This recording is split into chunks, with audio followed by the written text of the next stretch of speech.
Dear CMA inter students, दिसंबर या फिर जून जब भी आप एग्जाम दे रहे हो, आपके लिए वीडियो बहुत इंपॉर्टेंट है क्योंकि हम यहाँ पे आपको बताने जा रहे हैं कि अपने कॉस्ट अकाउंटिंग ग्रुप 1 में किस तरीके से आपको स्ट्रेटेजाइज करना चाहिए जिससे कि आप इसमें इजीली एग्जामेशन ला सके। और आफ्टर ऑल बनने क्या जा रहे हो? Cost accountant. और कॉस्ट अकाउंटिंग में अगर झंडे नहीं गाड़े तो फिर क्या का कॉस्ट अकाउंटेंट।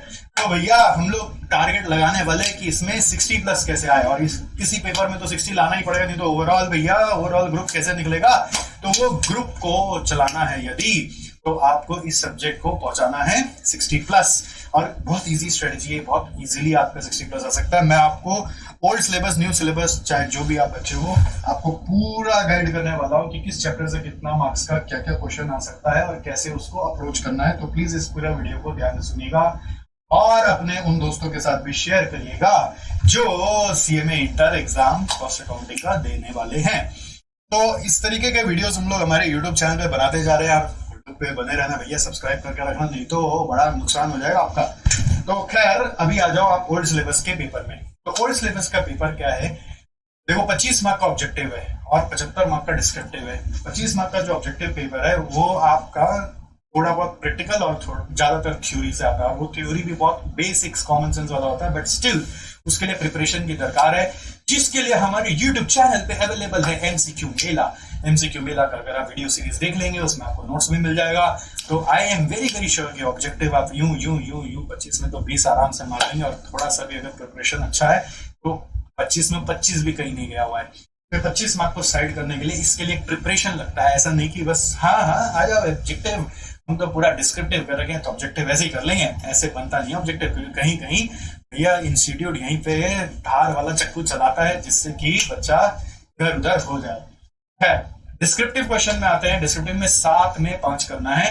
एक एक क्वेश्चन 15 मार्क का रहता है, ठीक है। और उस 7 क्वेश्चन का भी मैंने ब्रेकअप बनाया कि प्रैक्टिकल में आपको मिलेगा 6 और एक डेडिकेटेड थ्योरी क्वेश्चन मिलेगा।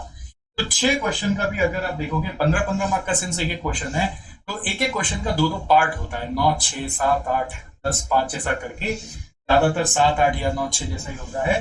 तो उसके हिसाब से आपको 6, 2, 12 क्वेश्चन मिलेंगे और थ्योरी का एक पूरा डेडिकेटेड क्वेश्चन 15 मार्क का रहेगा। उसमें आपको शॉर्ट नोट्स लिखने बोला जाता है।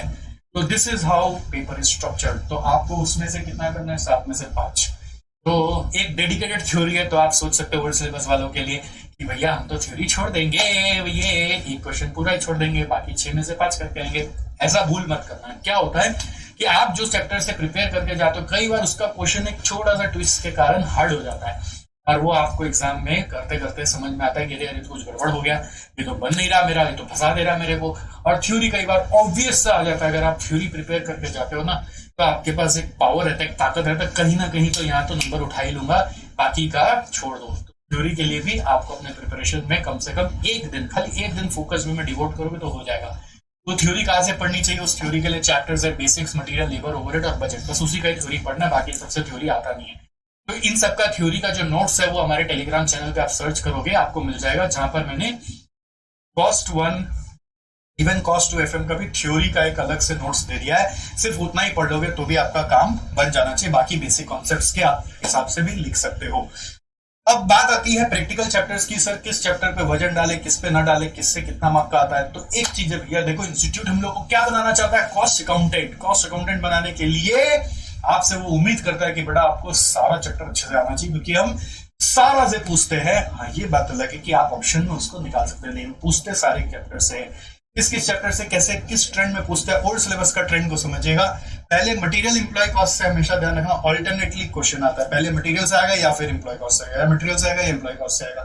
तब अगर लास्ट टाइम मटेरियल से आया तो इस टाइम एम्प्लॉय कॉस्ट से आएगा। तो लास्ट टाइम का पेपर उठा के देख लीजिएगा, अगर एम्प्लॉय कॉस्ट आया तो इस बार मटेरियल से आएगा।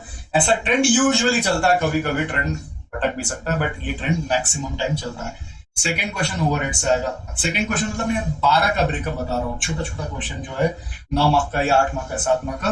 तो सेकंड क्वेश्चन ओवरहेड से आएगा। Third question cost accounting standard से आएगा, जो कि थ्योरी और प्रैक्टिकल है। इसको आप लोग नॉर्मली स्किप ही कर देते हो, आप इस पे वजन नहीं देते हो। मेरा एक वीडियो है यूट्यूब में, कॉस्ट अकाउंटिंग स्टैंडर्ड को याद कैसे रखें, उसके लिए मैंने कहानी बनाया है। अगर आप उसको 3 बार सुन लोगे तो कॉस्ट अकाउंटिंग स्टैंडर्ड आप किसी को भी याद करा दोगे और आराम से कॉस्ट अकाउंटिंग स्टैंडर्ड पे भी कुछ प्रिपरेशन कर लोगे अगर थोड़ा सा, तो इसका क्वेश्चन भी अटेम्प्ट कर पाओगे।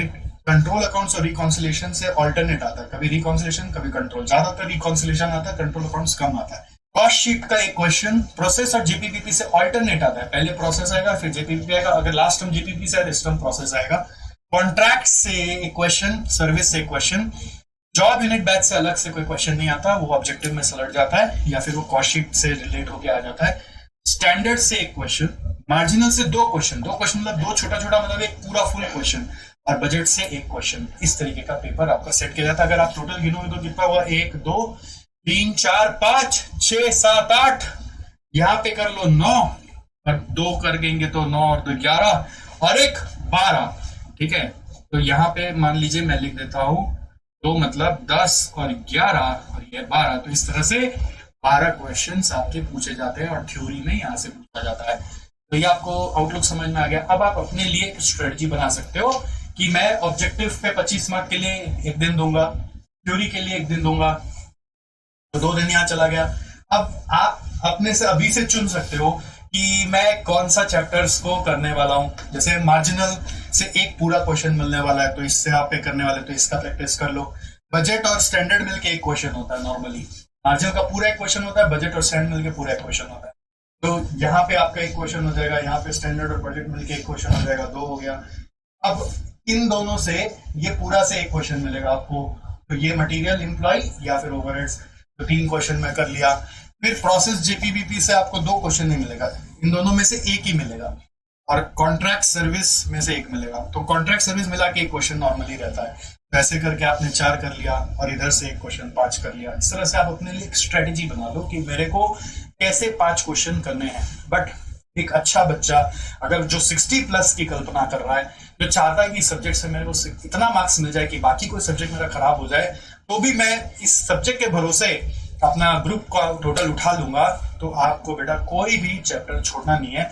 आखिर कॉस्ट अकाउंटेंट बनने जा रहे हो तो हर चैप्टर को अच्छे से प्रैक्टिस कर लेना कि मेरे को पूरा का पूरा पेपर आता है। मतलब मैं ऐसा करूं कि एग्जामिनर मेरे को क्या चॉइस देगा, मैं एग्जामिनर को चॉइस दे के आऊंगा कि you check any 6 any 7, sorry any 5, you check any 5, I have done all 7, you check any 5, मेरा इतना कैपेसिटी है, मेरा सारा ही राइट है, यू में चेक एनी 5। ऐसा कोई ताकत लेके, ऐसा जज्बा लेके जब आप पेपर देने जाते हो ना, तब लगता है कि बच्चा पढ़ के आया, मजा कर रहा है और पढ़ने में इसको मजा भी आ रहा है। तो इस तरह की स्ट्रेटजी आपको बनानी है। मेरे राय में आपको सारे चैप्टर्स करने हैं, बट ये आपको पता होना चाहिए कि कब क्या आने वाला है। तो ये थी ओल्ड सिलेबस की कहानी। यही अब हम न्यू सिलेबस में जब आते हैं, तो न्यू सिलेबस में क्या, ऑब्जेक्टिव क्वेश्चन 24 मार्क का है, और एनी 5 आउट ऑफ 7 में 7 इंटू 2 14 क्वेश्चन आपको करने पड़ेंगे। तो वो रिमेनिंग मार्क्स के हैं, आप समझ पा रहे होंगे वो किस तरह से ऑर्गेनाइज होंगे। यहाँ पे एक चीज इंपॉर्टेंट है कि theory is not a separate question. पहले क्या था, थ्योरी एक अलग क्वेश्चन था ओल्ड सिलेबस में, बट यहाँ पे थ्योरी क्या है, अंदर अंदर में पूछ लेगा। Theory is not a separate question. Basics का सिर्फ रोल ऑब्जेक्टिव में है, या फिर किसी और क्वेश्चन में कोई थ्योरी क्वेश्चन बनाना है तो उसके साथ घुसा के पूछ लेगा। आपको देखिए ब्रेकअप में कितना क्वेश्चन चाहिए, 14 क्वेश्चन चाहिए ना, इस बार 14 क्वेश्चन चाहिए आपको। तो ये 14 क्वेश्चन का ब्रेकअप मैं दे रहा हूँ कि मटेरियल से एक क्वेश्चन, एम्प्लॉय से एक क्वेश्चन, ओवरहेड से एक क्वेश्चन। पहले क्या हो रहा था ओल्ड सिलेबस में, मटेरियल एम्प्लॉय से एक आ रहा था, अभी मटेरियल का पूरा आ रहा है, एम्प्लॉय का पूरा आ रहा है, ओवरहेड का एक पूरा आ रहा है, कैश का एक आ रहा है, कंट्रोल रिको में स्वैप हो रहा है, कॉस्ट शीट का एक पूरा आ रहा है, प्रोसेस जेपीपी में अभी भी स्वैप हो रहा है, कॉन्ट्रैक्ट का एक पूरा है, ऑपरेटिंग का पूरा है। यूनिट जॉब बैच से पहले क्वेश्चन नहीं आता था, वो ऑब्जेक्टिव में ही सलट जाता था या कॉस्ट शीट के साथ जुड़ जड़ा के आ जाता था। अब यूनिट जॉब बैच पे भी एक फोकस क्वेश्चन दिख रहा है, और स्टैंडर्ड का एक है, मार्जिनल का एज यूजुअल 2 है, बजट का एक है। अगर आप इन सबको जोड़ेंगे तो आपको कितना क्वेश्चन मिलेगा, 14। तो उस 14 में आपको कोई भी कितना करना होगा, 10 ना, मतलब वही 14 मतलब 7 क्वेश्चन, 7 में आपको 5 करना है। अब इसमें भी अगेन होलसम प्रिपरेशन कहता है कि भाई हम तो सब पढ़ के जाएंगे, क्योंकि बहुत बार ऐसा होता है। जैसे मैं आपको अपना एक एग्जांपल बताता हूँ, मेरा स्टैंडर्ड कॉस्टिंग ऐसा फेवरेट कि मैंने अपने सारे दोस्तों को स्टैंडर्ड कॉस्टिंग पढ़ा है, और एग्जाम में जब मैं गया तो स्टैंडर्ड कॉस्टिंग के क्वेश्चन का एक ऐसा फॉर्मूला आ गया जो मेरे दिमाग से निकल गया एग्जाम हॉल में, जबकि मैं सबको अपना स्टैंडर्ड कॉस्टिंग पढ़ा रहा था। तो अब क्या हुआ कि अगर मैं ये सोच के जाता कि मैं स्टैंडर्ड कॉस्टिंग के क्वेश्चन करूंगा बाकी नहीं करूंगा, तो मेरा तो स्टैंडर्ड कॉस्टिंग में भूल ही गया अचानक से एग्जाम हॉल में, मेरा पेपर छूट जाता। तो वो तो अच्छा था कि मुझे बाकी चैप्टर भी आता था, तो मैंने फट से दूसरा क्वेश्चन जो ऑप्शन में छोड़ा जा सकता था, बट वो क्वेश्चन को कर लिया, और उसमें एक्चुअली स्टैंडर्ड कॉस्टिंग से कम टाइम लगा और मैं उसको ज्यादा करेक्ट श्योरिटी से कर पाया। तो इस तरह से हम लोगों को पढ़ना चाहिए। बहुत बहुत बार कोई बाबा लोग होते हैं जो सजेशंस निकालते हैं, हम लोग कोई सजेशंस नहीं निकालते, हम लोग बस आपको स्ट्रक्चर बता रहे कि ये पेपर है और आपको किससे पूछा जाएगा ये श्योर नहीं है, मतलब कि आपका यही क्वेश्चन आने वाला है। No one can tell this. आपका कॉन्फिडेंस कैन टेल यू कि आपसे जो भी क्वेश्चन आए पूछा जाएगा वो आप कर पाओगे कि नहीं कर पाओगे। तो ये वेरी इंपॉर्टेंट है कि आप हर चैप्टर पे इंपॉर्टेंस दो, जिससे कि आप किसी न किसी सब्जेक्ट में एग्जामिशन का टारगेट करो। क्या है ना, एग्जामिशन का टारगेट करोगे तो 50 तो आएगा ही, है ना। 50 सोचोगे 40 आ जाएगा, 40 सोचोगे तो फिर 40 नहीं भी आ सकता है। तो जितना हायर एम करोगे उतना चांसेस होता है कि आपका जो डिजायर्ड है एटलीस्ट उतना मार्क्स तो आ ही जाए। ठीक है। लास्टली आपको एक और चीज बता दें कि जब आप रिवीजन करते हो तो रिवीजन करते समय स्टेप नंबर 1 होना चाहिए, हर चैप्टर का एक बार गो थ्रू करके ना अपना हाथ से एक समरी नोट्स बनाना है। वो बहुत जरूरी है। अगर पहले बना लिया तो बहुत अच्छी बात है, क्लास करते करते। नहीं बनाया तो अभी एक हाथ से समरी नोट्स बनाना है जिसमें सबके पॉइंटर्स लिखना है। That's the first step that you are going to do. मतलब चैप्टर खोल के खाली उसको थ्योरी की तरह पढ़ के मजा नहीं आएगा, उसको बैठ के ब्लैंक पेजेस लीजिए और हाथ से समरी नोट्स बनाइए।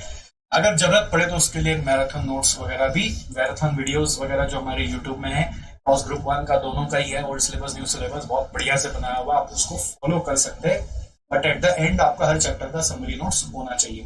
कोई भी चीज का सिलेक्टिव स्टडी हम लोग नहीं करते हैं। स्टेप नंबर 2 क्या करना है, जितने भी क्वेश्चंस आपको क्लास में कराए गए हैं उसको रफ पेपर लेके अटेम्प्ट करिए। जो बच्चा क्वेश्चन है जो कि देखते याद आ रहा है, जबरदस्ती उसमें मत घुसिए। जो थोड़ा सीरियस क्वेश्चंस है जो कि आप लोगों ने क्लास करते वक्त मार्किंग करके रखा होगा वो करके देखिए। थर्ड स्टेप में क्या करना है, आपको सारा पास पेपर्स जो भी इंस्टीट्यूट से आज तक आया हुआ है उसको सॉल्व करना है। न्यू सिलेबस में तो लिमिटेड पास पेपर्स हैं और अगर आप ओल्ड सिलेबस की बात करें तो कम से कम आपको 5 टर्म का पास्ट पेपर और उसी 5 टर्म का मॉक टेस्ट पेपर जो भी इंस्टीट्यूट साइट पे अवेलेबल होगा उसको जरूर प्रैक्टिस करना है। ठीक है दोस्तों, तो ये पैटर्न होता है रिवीजन का। और सबसे इंपॉर्टेंट होता है रिवीजन के लिए गाइस कि आप ये समरी नोट्स बना रहे कि नहीं, क्योंकि without this summary notes you can't revise the day before your exam. इस रिवीजन के बेस पर आपका डे बिफोर एग्जाम का बेस तैयार होता है। और ऑफ कोर्स एक चीज बहुत इंपॉर्टेंट है जो कि आप लोग मिस कर जाते हैं अपने इस रिवीजन स्ट्रेटजी में, मॉक टेस्ट। बिना मॉक टेस्ट के क्या होता है ना, इमोशन पे कंट्रोल नहीं आता। मैं समझ नहीं आता कि हम ये सब कर पा रहे बट हम एक लिमिटेड टाइम में कर पाएंगे कि नहीं कर पाएंगे। वो आप कितने घर पे ट्राई कर लो वो होता नहीं है। तो मॉक टेस्ट देने से वो सीरियसनेस जागती है, लिमिटेड टाइम पे हो रहा है कि नहीं, प्रेशर को कैसे आप मैनेज कर रहे हो, और अगर कोई एक क्वेश्चन नहीं हो रहा है तो आप क्या स्किप कर पा रहे हो, या कौन सा क्वेश्चन को आप करोगे नहीं करोगे वो जजमेंट कर पा रहे हो कि नहीं कर पा रहे हो। ये जब तक प्रॉपर मॉक टेस्ट 3 घंटे का बैठ के नहीं देते ये क्लियर नहीं होता। और मैं दिल से चाहता हूं कि आप मॉक टेस्ट एकदम दीजिए और मॉक टेस्ट में हमारे साथ पार्टिसिपेट करिए। मॉक टेस्ट संग्राम सीरीज हमारा ऑलरेडी ऑन हो चुका है। ऑल सब्जेक्ट्स के लिए एसजेसी में अवेलेबल है। आप उनसे पढ़े हो नहीं पढ़े हो कोई फर्क नहीं पड़ता, बट मॉक टेस्ट आप जरूर दीजिए और हमारे साथ जुड़ जाइए। हम आपका हर सब्जेक्ट का मॉक टेस्ट कराएंगे। 2 फेज में मॉक टेस्ट होता है। फेज 1 हर चैप्टर हर सब्जेक्ट का पार्ट टेस्ट करके होता है 3-3, और फिर फेज 2 में फुल टेस्ट होता है। ये मॉक टेस्ट से आपको इतना रिग्रेस प्रैक्टिस हो जाएगा, इतना जबरदस्त रिविजन हो जाएगा कि आपको डे बिफोर एग्जाम कोई प्रेशर महसूस होगा नहीं। इसके बारे में और भी वीडियो है एक मॉक टेस्ट का हमारा, उसको आप देखिएगा तो और डिटेल में आपको सब समझ में आ जाएगा। तो आई होप ये वीडियो आपके लिए यूजफुल रहा होगा, और इस तरह के और भी सब्जेक्ट्स के हमारे यूट्यूब चैनल पे आते रहेंगे तो आप प्लीज बने रहिएगा। हो सकता है इसको करते सुनते सुनते आपके मन में कुछ सवाल आया हो जो मैं शायद आंसर नहीं कर पाया अभी तक, तो प्लीज कमेंट में पूछना मत भूलिएगा। We will try to answer. And अगर आप भी हो सके तो किसी और दोस्त का सवाल का आंसर कर सकते हो, कमेंट में पढ़ के एक बार नजर दौड़ा लेना, आपको भी हेल्प मिल सकता है, आप भी किसी का हेल्प कर सकते हो।